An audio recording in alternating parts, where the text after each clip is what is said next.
materially from our current expectations. For additional information on factors that could affect these expectations, please see the company's filings with the U.S. Securities and Exchange Commission, including but not limited to the company's most recent annual report on Form 10-K and its reports on Form 10-Q and Form 8-K. I will turn the call over to David for some brief remarks, after which we will take your questions. Before doing so, I would kindly request that you limit your questions to topics related to our Q4 results and related business and financial topics. As noted in our shareholder letter, management will not be taking questions regarding the Netflix transaction and our discussions with Paramount Skydance. And with that, I'll turn it over to David. Good morning, everyone, and thank you for joining us. From the beginning, we said our goal for Warner Bros. Discovery has been to make this great company the most innovative and exciting place to tell stories in the world. Looking at 2025, it's clear we fulfilled our ambition. Warner Bros. Motion Picture Group delivered a historic run of success, with 9 films debuting #1 at the box office in 2025, 7 consecutive films opening with more than $40 million in box office sales, a first for any studio, and our films spent 16 total weeks atop the global box office.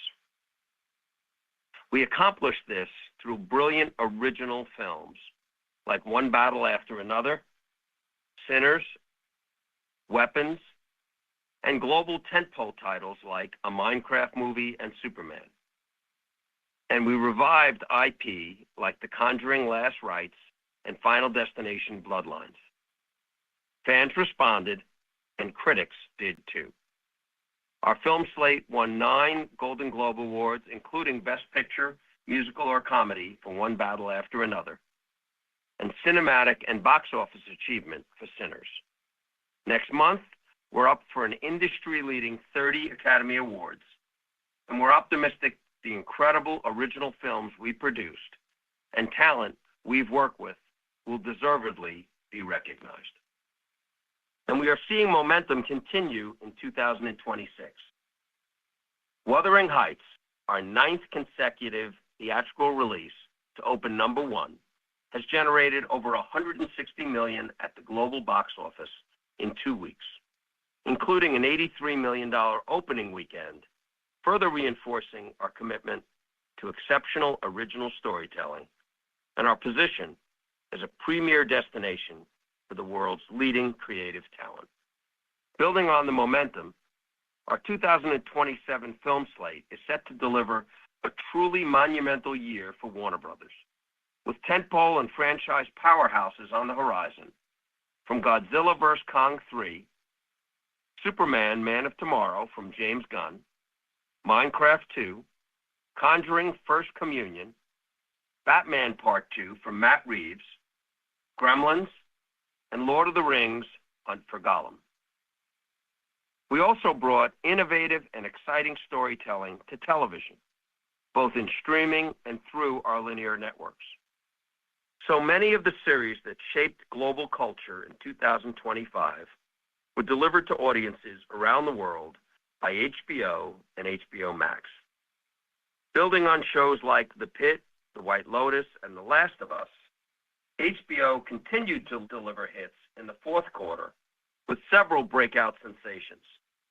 It, Welcome to Derry, delivered the 4th strongest debut season in HBO history, averaging 27 million viewers per episode, and Heated Rivalry, which averaged 13 million viewers an episode and drove meaningful social media engagement. That momentum is ongoing. Both The Pitt and Industry have become cultural sensations with their new seasons, which debuted in the first quarter of 2026, seeing 30% and 50% respective audience growth versus their prior seasons. A Night of the Seven Kingdoms, the 3rd installment of the Game of Thrones franchise, has also debuted strongly, averaging over 24 million viewers per episode and growing. With House of the Dragon, Euphoria, The Gilded Age, Dune Prophecy, and Hacks returning this year, as well as the premiere of Lanterns and Stewart Fails to Save the Universe, This is just the beginning of what promises to be a banner 2026 for HBO.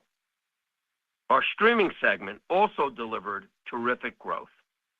Scaling HBO Max globally has been one of our core priorities for 4 years. We've executed our plan with focus and discipline, now exceeding the 130 million subscriber target we set out in August 2022. Following the successful launches of HBO Max in Germany and Italy, and the upcoming launches in the UK and Ireland, we are on track to reach more than 140 million total streaming subscribers by the end of the first quarter. And we're well on our way to exceed 150 million subscribers by the end of the year.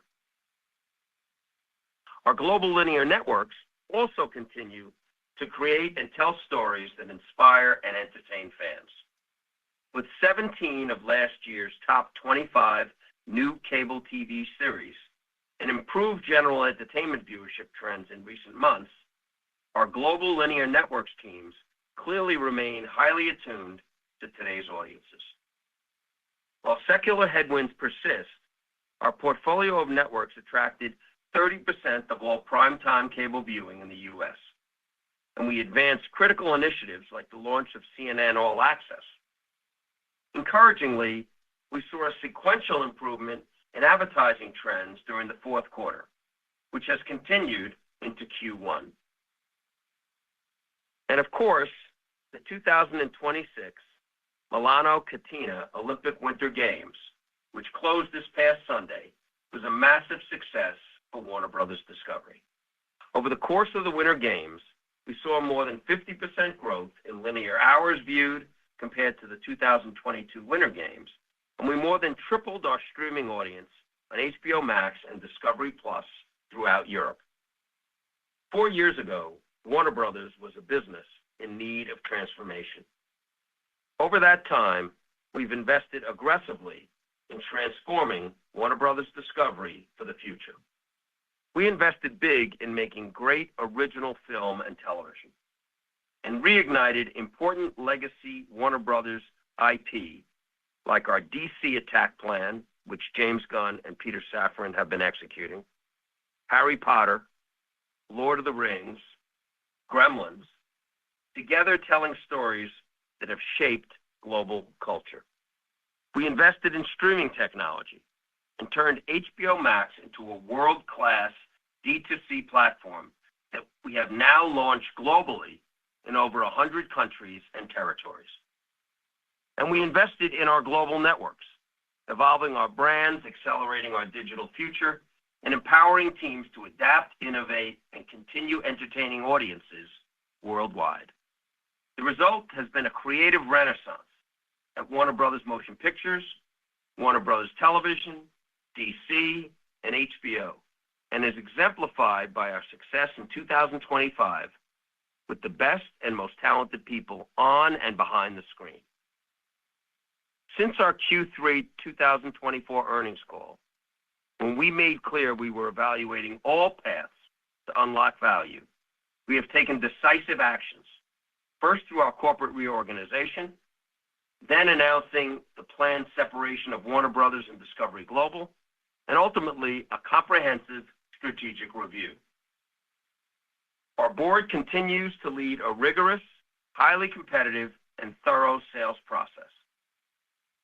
We engaged with 4 bidders, which led to 8 price increases, and have thus far achieved a 63% increase in value versus the first offer received in September, delivering significant value for WBD shareholders throughout the process.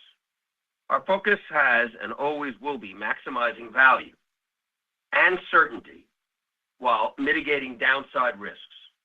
And the board will evaluate any proposal against that standard with the objective of delivering the best deal for our shareholders. When we started Warner Brothers Discovery in April 2022, the WBD stock was around $24. Since then, we have been laser-focused on transforming the business for the future, investing big in our creative culture and original storytelling at HBO, Warner Brothers TV, Warner Brothers Motion Pictures, Newline, and DC, all of which created meaningful shareholder value. With that, we now welcome your questions. Thank you. Ladies and gentlemen, we will now begin the question and answer session. Should you have a question, please press the star key followed by the number 1 on your touch-tone phone. You will hear a prompt that your hand has been raised. Should you wish to decline from the polling process, please press the star key followed by the number 2. One moment, please, while we assemble the queue. Your first question comes from Rich Greenfield of LightShed Partners. Please go ahead. Hey, thanks for taking the question. Really, the first one for Gunnar. As you think ahead to the spinoff of Discovery Global this summer, there's a tremendous amount of investor focus on what leverage it can handle and what is really achievable. I guess, do you see any issues with Discovery Global being 3 to 4 times levered, given the free cash flow dynamics of DG right now? And why do you believe, because there's been obviously a lot of focus on Versant, why don't you look at Versant as a good comp for DG? Thanks.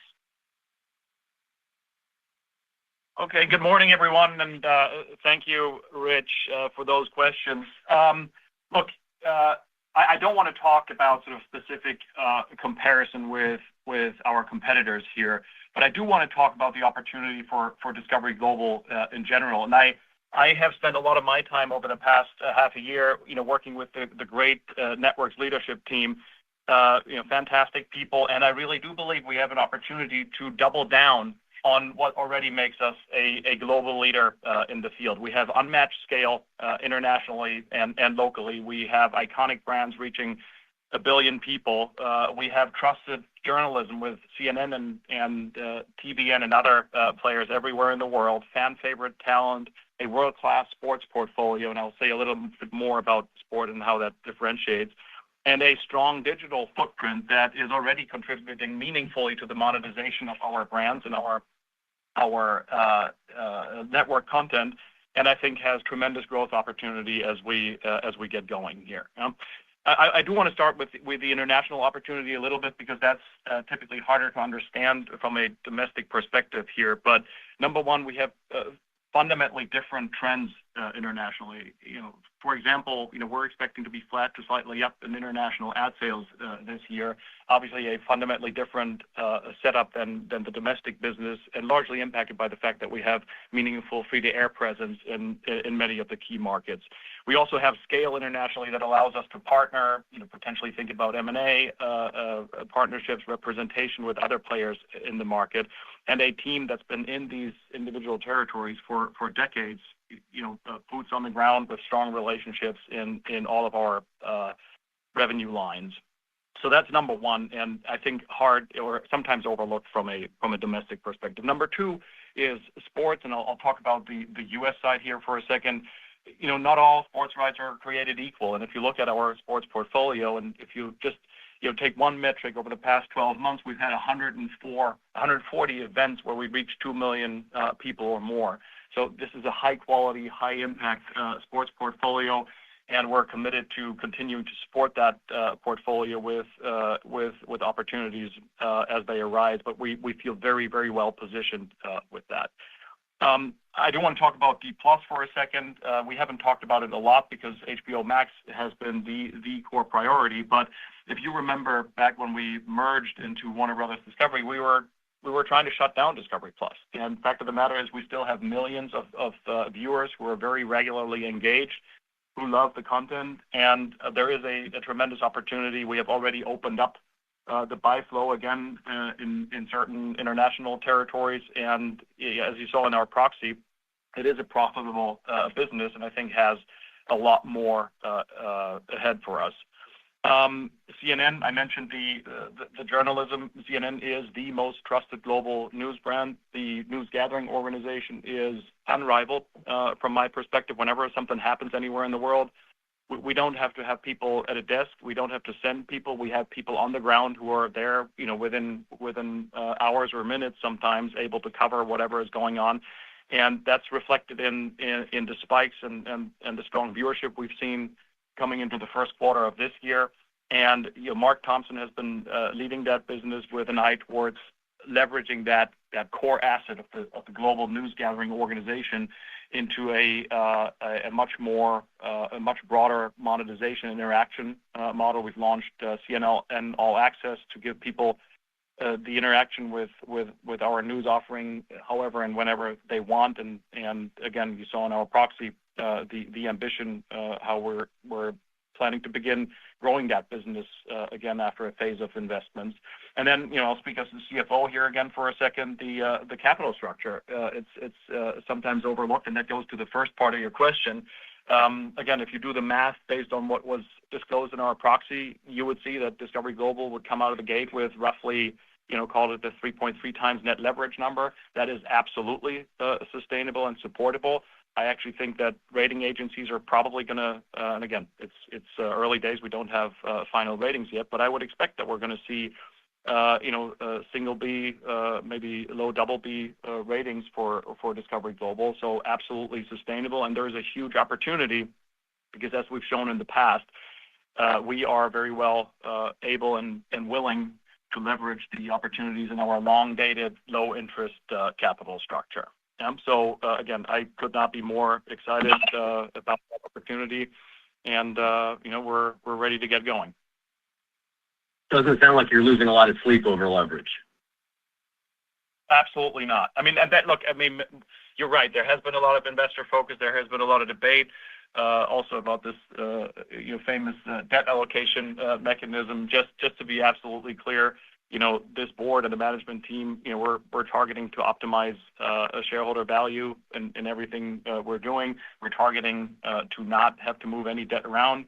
We put in that estimate range of $0 to $2 billion in the proxy to give ourselves some wiggle room, and that's the end of it. Thanks. Thanks, Rich. Next question. Your next question comes from Robert Fishman of MoffettNathanson. Please go ahead. Good morning, everyone. Looking at all your premium Warner Brothers and HBO original content and the franchise IP that you start to talk about, what do you think is now finally being appreciated that was overlooked before the sales process heated up? And how difficult is building new franchises from scratch? And then just separately, as we think about your internal forecast for streaming profits to roughly triple by 2030, can you help us break down the drivers to reach that goal? What do you think is misunderstood areas of growth? Is it advertising, pricing, subscriber increases, or even more efficient spending? Thank you. Thanks, Robert.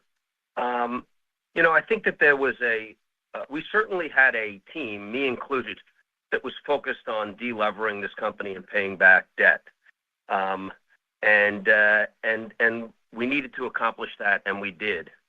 But most of our day was spent on this idea of investing in original content and bringing back the great franchises that Warner Brothers uniquely owns, and investing more money in content.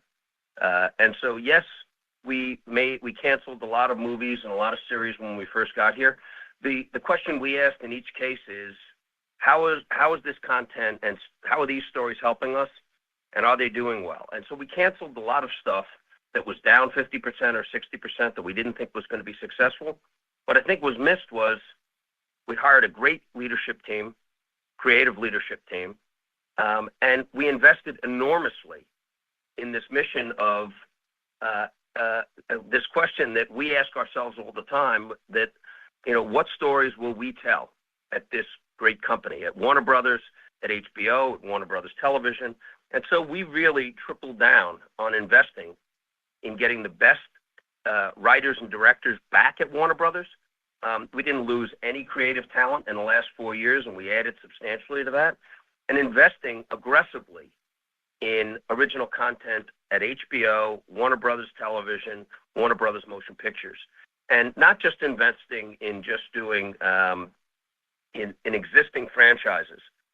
Batman 2 is very important to us, and Minecraft 2 is important to us. But original content, that is really what Warner Brothers is about. It's why we invested in Sinners. It's why we invested in Weapons. It's why we invested in One Battle After Another. And I don't think anybody is investing in original content in television and motion pictures the way we have. It did take time. We're a long cycle company. And so our commitment to DC was mostly heard in terms of language, and then you saw it with Penguin and Superman. Our commitment to original content, you saw it coming slowly. It came out with Minecraft and talking about building new franchises. Mike and Pam were able to do that with Minecraft, and Minecraft 2 is coming back. It had made almost $1 billion, and it's coming back in 27. So I think when you look at Warner Brothers today and HBO, it's a company that's storytelling first, focused primarily on the creative culture, and with a superb creative team that has been given great latitude to take risks, to tell original stories. Because we are a business of challenge and failure, but with the Warner Brothers library, together with the creative talent we have, it's been a great creative renaissance at Warner Brothers, and you see it across our entire company, and you'll continue to see it. When you look at 27 on the motion picture side, it's stunning. And it's all coming together for Warner and for HBO as well. HBO has never been stronger. Casey and the team at HBO have shepherded an extraordinary creative slate, and JB and his team fought to take that all around the world.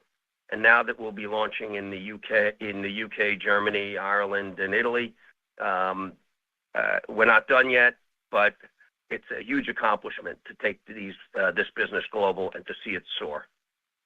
And Robert, on your question about the levers for growth and what makes us highly confident about the future growth of HBO Max and the streaming business, I'd say there's 5 different levers that we look at. One is, we say oftentimes the product is the content, and it starts with, we've never been clearer about what we need, the kind of content we need, the customer segments we have to go after and strengthen. And we've been at work at that for the last 4 years, continuing to improve it. And some of the hypotheses that we had, like the need for a longer running series that ended up with the Pit and with the strength of the team that Casey and his organization have, we have a track record of delivering an incredible batting average with the swings that we take. And so the content is strengthening. We go into 10 years of Potter starting in the beginning of 27.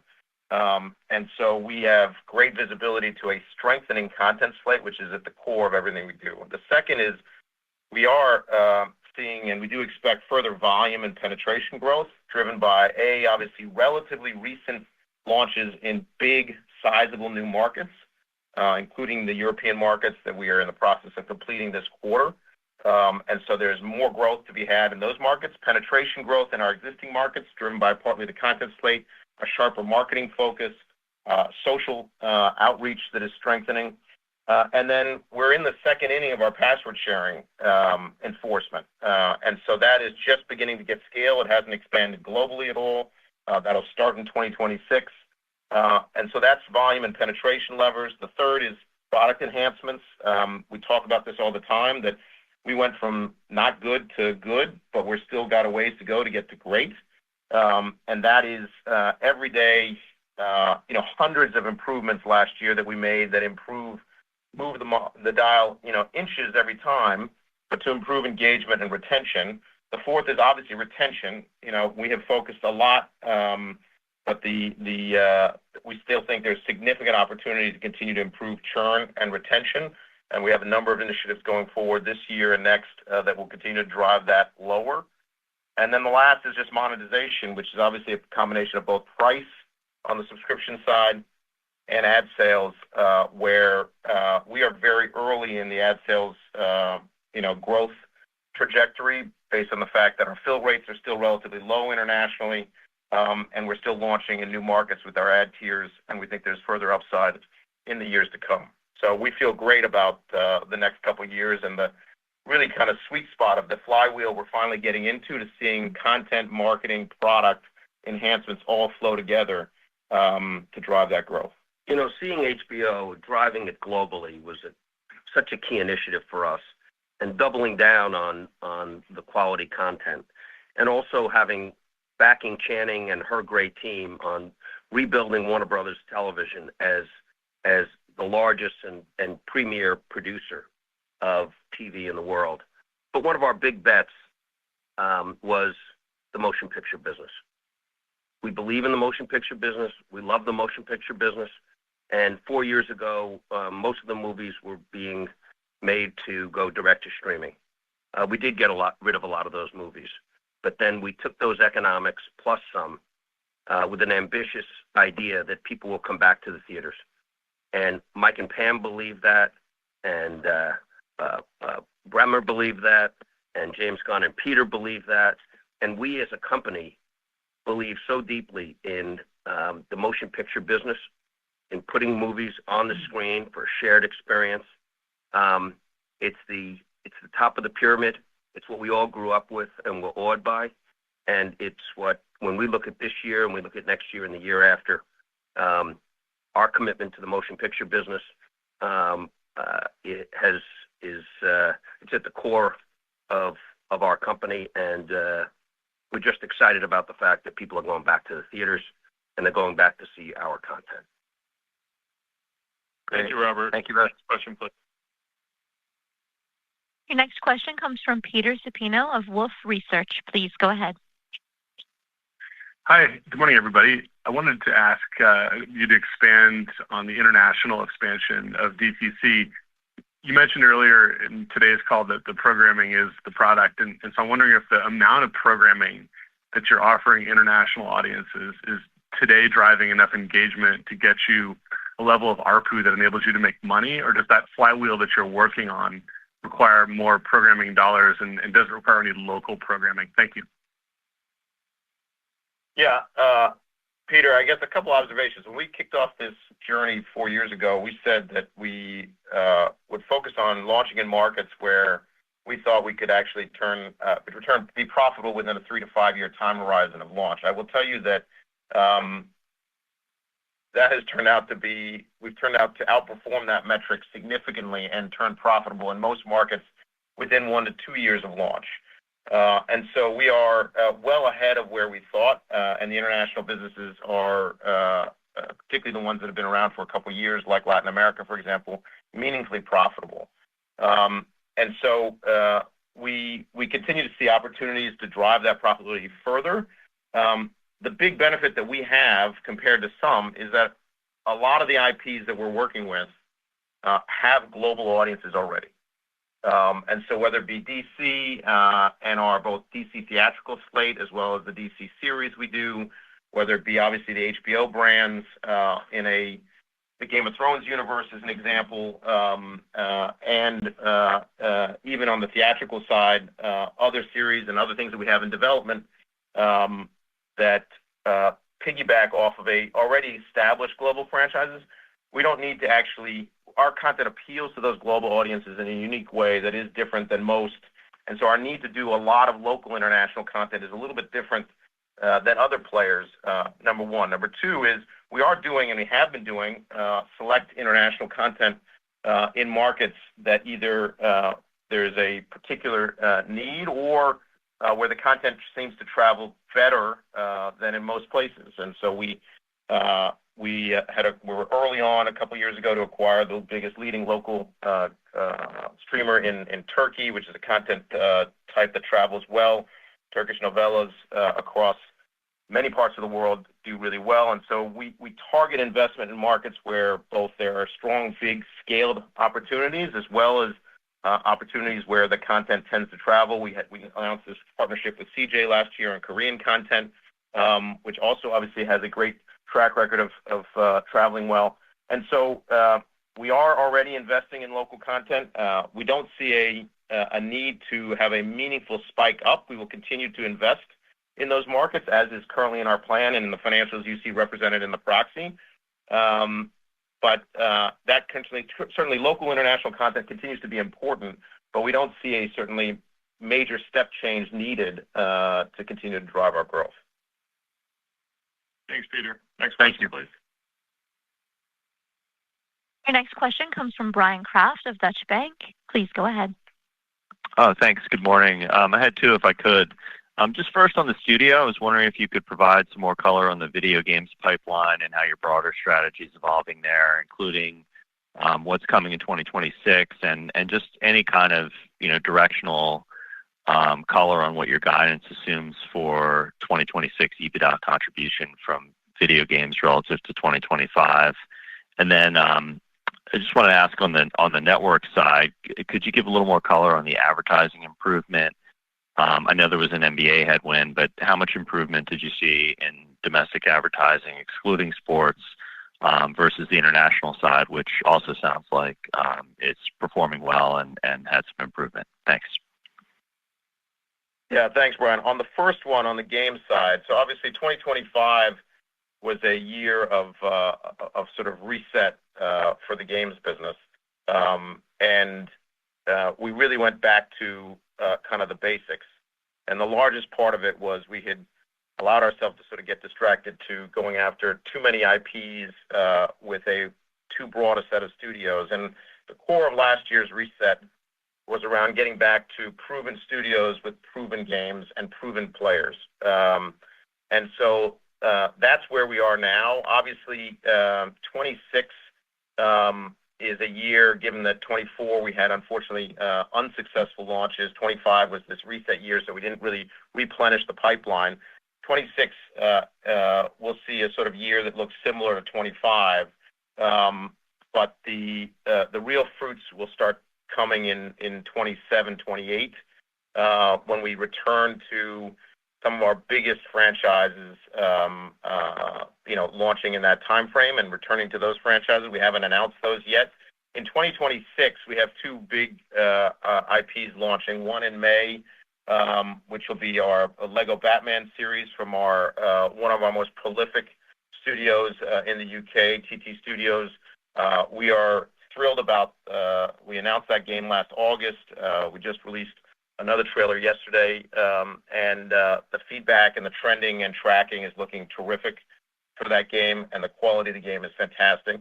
That's on the console PC side. And the second game for 26 is out of our Boston studio with our successful mobile franchise, Game of Thrones Conquest, which will be coming out with a second game called Dragonfire that will be launching this summer. And again, that's a different profile. As you know, mobile games tend to have a more upfront cost based on the UA and the marketing cost.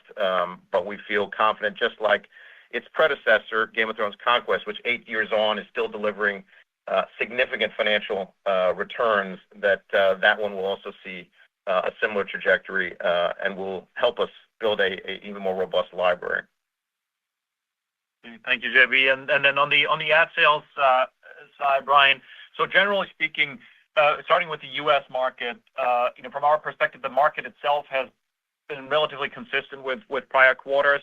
As you pointed out, we have done significantly better, and the sequential improvement that you mentioned is after digesting 400 basis points of NBA headwinds in terms of ad sales.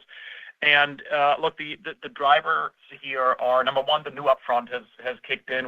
Number two, we're seeing good scatter premiums. But number three, really some real health in terms of the underlying audience delivery, and that is across the board. On the sports side, once you correct for NBA, we've done really well with the MLB playoffs. NHL has done well. CNN has seen improvement, and on the general entertainment side, we mentioned this in our shareholder letter. We've had 17 out of the top 25 premieres for freshman series. And importantly, we don't talk about this enough, but this is across all of our key networks. We had top shows for TLC with Bailin' Out Loud, Fall of Diddy on ID, Flip Off on HG, Tournament of Champions on Food Network, and Discovery with Naked and Afraid, Apocalypse. So all of our top networks are continuing to create high quality output, and that I think puts us in a very good position for 2026 as well. We're seeing those trends continue with an even more pronounced uptick on CNN audience. So underlying delivery has been a real helper. Turning to the international side, international again as an entire business line has outperformed relative to the U.S. Obviously with different trends in the different regions, but importantly, EMEA, our largest region, continues to do very well. And as I mentioned earlier, I think we can see some real stability, potentially even a little bit of growth in ad sales going into 2026. Thanks, Brian. Thank you. We'll take the next question, operator. Okay, your next question comes from John Hodulik of UBS. Please go ahead. Great. Thank you, guys. Maybe a couple of follow-ups on the Discovery Global side. Gunnar, you guys give some guidance for ad and OpEx savings for 2026 on that side. One, anything you can tell us about the cost savings? Is it just the NBA, or are there additional opportunities for cost savings there? And then is there a way to sort of bottom line it in terms of how you see EBITDA trends in that business as we look out to 2026 and maybe beyond? And then I'd love to get your view on how you see the sports business. You talk about the TNT Sports app. Just what's your appetite for building a sports business and potentially securing additional rights, and how you see that business going forward? Yeah. Thanks, John. So, look, in terms of cost guidance, it's a little bit of a weird situation because you have our projections, our long-range plan in the proxy, and I think that answers your question to some extent. Again, there is a big benefit from NBA cost savings, obviously, and it's been a great outcome for us maintaining that profitability through such a transformation of our sports portfolio. We're going to continue to be very focused on efficiencies in general. We are looking wherever we can at utilizing AI to further improve our efficiency and our effectiveness. Got some great projects ongoing that are creating much better visibility into our content, et cetera. Those are all going to be things that will help us drive efficiency and generate more output with the same cost structure. On the sports business specifically, we continue to have appetite for sports rights. It is one of the important strategic pillars, as you heard earlier. And what hasn't changed is we're going to be disciplined. We're not going to be doing deals that don't make financial sense for us, but we're open for business. You will always see us involved in every process that's ongoing, and we will know what the value is, and we'll continue to be great partners. We're very happy with the partnerships that we have, and there will certainly be continued appetite as we go forward, even after separation into Discovery Global. Great. Thanks, Peter. Thank you, John, and thank you, everyone. Thank you, ladies and gentlemen. There are no further questions at this time. That concludes today's conference call. Thank you for your participation. You may now disconnect.